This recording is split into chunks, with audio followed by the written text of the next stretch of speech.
Low sound. Bakit ang gahaman mo? Gusto mo sa'yo lahat na nakikita. Napakadorobo mo. Hay!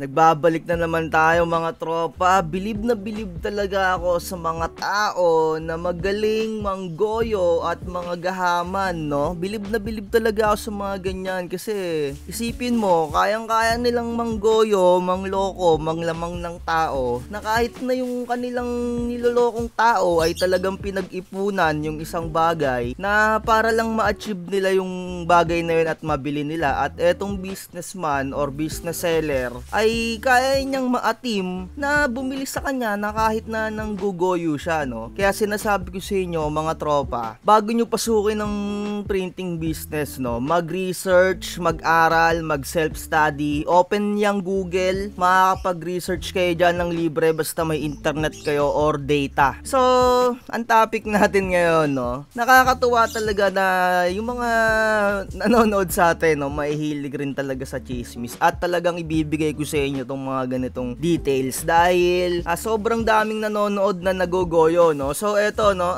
shout out ko lang tong may message sa akin, no. Inaabangan pala niya yung daily chismis content ko, no, dito sa printing business, no. Sabi niya waiting daw siya sa bago ko daw ilalabas. So napanood niyo naman siguro yung previous kong upload na tungkol nga doon sa Epson 121 na gagamitin para sa photo booth, no. So wag niyo nang subukan.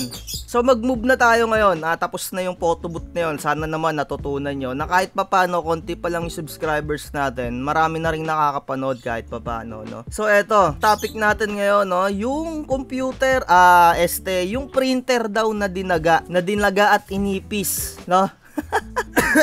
Unang-una, yung mga printer nyon, kung dadagain man yan or iipisin yan, for sure, nakatira ka sa tambakan ng basura. Huwag kayong masyadong manggoyo. Grabe, masyado naman kayong gahaman, no? Grabe, kung may utak ka, yung mga customer mo, kung may mga utak, isipin mo, nag-kinder ka, nag-grade 1 ka, nag-high school ka, kung nag-kolehiyo ka, swerte mo, diba? Hindi yan dadagain kung hindi ka sa basurahan nakatira or hindi ka kung san-san man nakatira, no? Kung dinaga, inipis, ang bilihin mo, eto, bibigyan kita ng tips. Hindi to sponsor, hindi na to sponsor, insan. Baygon. Maganda to, pang ipis, pang kontra, no, Baygon. Napaka-quality niyan. Eto, bilihin mo, Baygon, tsaka walis. Yan ang bilihin mo, Baygon. Pwede mong lagyan ng, ng box. Lagyan mo ng box yung printer mo at magsara ka na.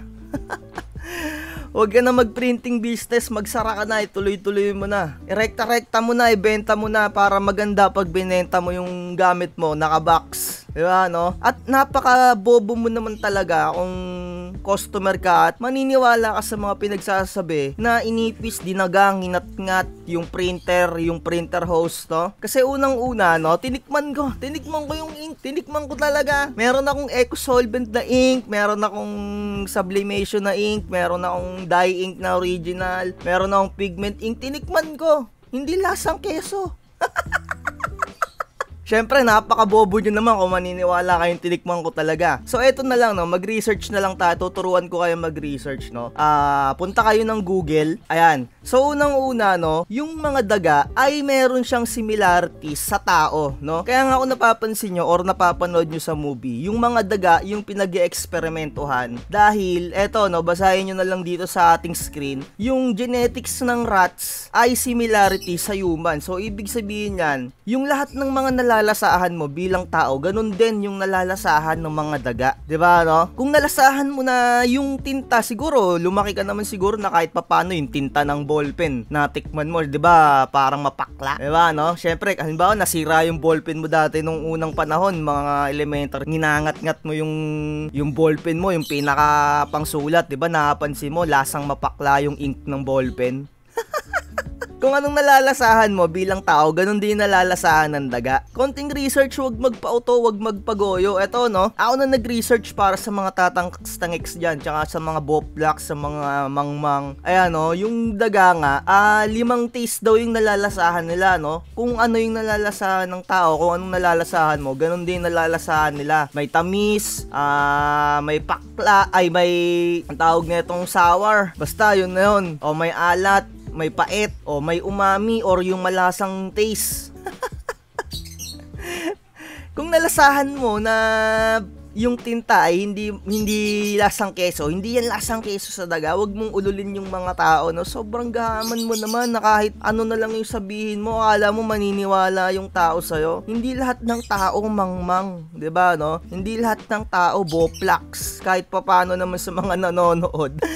Pinagtatawanan ka na ng mga ibang tao. Siyempre, maniniwala na lang sa'yo yung mga inutil, yung mga mangmang, mga boplax. Ito pa, sa isang article. The molecular mechanism appear to be similar. What's sweet to us, also sweet to mouse. Diba, no? Ako na nag-research, no? So, inuulit ko, no? Para hindi dagain yung mga printer nyo, gamitin nyo, maghanap kayo ng customer, dahil dadagain at iipisin lang yan kung wala kayong customer, kasi pinasok nyo yung printing business pero wala naman kayong mga customer. Kasi hindi kayo marunong talaga sa business na yan, hindi nyo inaral, napanood nyo lang yung isang bagay at nauto kayo, naakala nyo, kikita kayo. Kung yung ibang tao kumita, kayo, kung hindi kayo kumita, hindi para sa inyo, no? Kasi kulang pa yung knowledge nyo, mag-aral, mag-research, huwag pasok ng pasok, huwag magpapabudol. Kung mahal ng presyo, i-check nyo sa ibang item, i-check nyo sa ibang store. So, may ilalabas lang din tayong konting details dito, no? May isang subscribers tayo na bumili daw siya ng Cameo. Kasi nga daw, unli support. Yung unli support na sinasabi niyan, yung support niyan, papanoorin nyo lang din yung video tutorial nung businessman. At ang sabi niya, yung tanong niya ay wala dun sa video. Napaka-uto-uto nyo naman na lifetime support. Lifetime support, syempre lifetime support dun sa video niya na papanoorin nyo. Ay, nabuhay na patunay na yung nag-comment sa atin. Ilalagay ko na lang sa screen yung, ayan, nilabas niyang informasyon, no? So, inuulit ko yung daga, kung anong nalalasahan nyo bilang tao, yun din yung nalalasahan ng mga yan. Okay, no? Sana natuwa kayo dito sa research ko, kasi alam ko naman na hindi nyo na to yung research, no? So, ayun, like, share, and subscribe. Huwag magpauto, huwag magpagoyo, dahil kung walang magpapauto, walang magpapagoyo, walang manggugoyo, no? Outro muna tayo. Bakit ang gahaman mo? Gusto mo sa'yo lahat na nakikita. Napakadorobo mo. Sa lahat ng kwento ikaw ang bida. Napakahirap mo na makontento. Lahat ng porsyento sinadya mo na masolo. Bakit ka ba ganito? Mamigay ka naman. Ugali nagkahaman, hirap maunawaan. Gusto niya, kanya ang lahat ng kayamanan. Walang sasantuhin, basta lahat makamit.